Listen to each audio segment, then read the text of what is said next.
Hello friends, आज हम औसत चैप्टर के सभी फॉर्मूलों को याद करेंगे। अगर आप औसत चैप्टर पढ़ रहे हो तो यह फॉर्मूला आपके लिए अति आवश्यक है। तो यहाँ पर हमारा पहला फॉर्मूला है प्रथम n प्राकृत संख्या का औसत। प्रथम n प्राकृत संख्या का औसत। प्रथम n प्राकृत संख्या का जो औसत होता है वो होता है n+1/2। यदि संख्या दिया रहे 1 से लेकर 20 तक के सभी संख्याओं का औसत निकालें तो इसमें होगा कि n की जगह पर 20 रख सकते हैं आप, +1/2 कर सकते हैं। इस प्रकार से ये फॉर्मूला यूज होगा। हमारा दूसरे नंबर पर जो फॉर्मूला है वो है प्रथम n प्राकृत संख्या के वर्गों का औसत।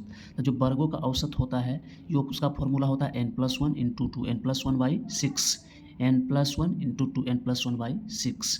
इसमें वर्गों का योग जैसे कहे कि 1 का स्क्वायर प्लस 2 का स्क्वायर प्लस 3 का स्क्वायर, मतलब जो एवरेज है औसत चैप्टर में जो इस प्रकार का प्रश्न आता है तो इसका फॉर्मूला ये रह जाएगा। तीसरा है हमारा प्रथम n प्राकृत संख्या के घनों का औसत। यदि कह दे कि 1 का क्यूब, 2 का क्यूब, 3 का क्यूब, यानी 1 से 10 तक के क्यूब का सभी संख्याओं का औसत निकाले तो औसत जो क्यूब का घनों का औसत होगा वो होगा n × n+1/1 का स्क्वायर बटे 4। चौथा नंबर पर जो फॉर्मूला है वो है प्रथम n सम संख्या का औसत। सम संख्या का जो प्रथम से n तक सम संख्या का औसत का फॉर्मूला होता है वो होता है n+1।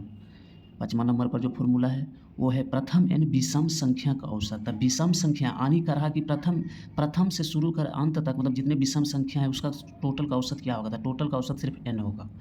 अब कह रहा प्रथम x के n गुणजों का औसत। प्रथम x के n गुणजों का औसत। यदि कह दे कि x, 2x, 3x, 4x से लेकर 10x तक के सभी संख्याओं का औसत, तो इस अनुसार ये फॉर्मूला लगेगा x × n+1/2। 7 नंबर पर जो फॉर्मूला है हमारा वो है प्रथम n प्राकृत संख्या का योग। ये सब जो पढ़ाया गया है ये सब फॉर्मूला जो है औसत का है, इसमें योग है। कह रहा है प्रथम n प्राकृत संख्या का योग, मतलब 1 से लगातार n तक के सभी संख्या का योग क्या होगा, तो इसका जो फॉर्मूला होगा n × n+1/2। n × n+1/2।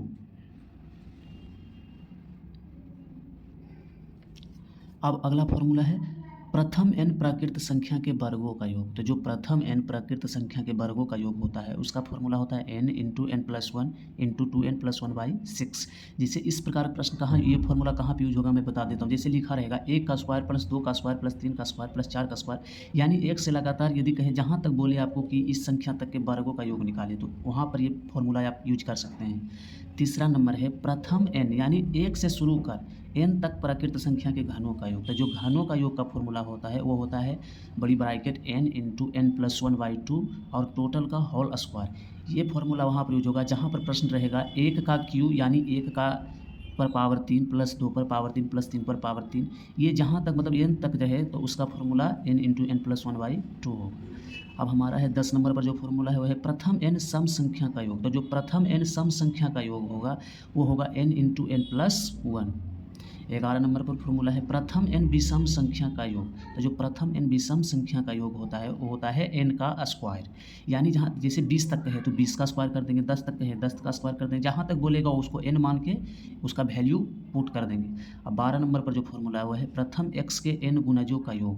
यहाँ पर था औसत, ऊपर औसत था, यहाँ है योग, तो x के n गुणजों का योग जैसे कहेगा x + 2x + 3x + 4x से लेकर 50x तक सभी संख्याओं का योग निकालें। तो सभी संख्याओं का जो योग का फॉर्मूला होता है वो होता है x × n × n+1/2।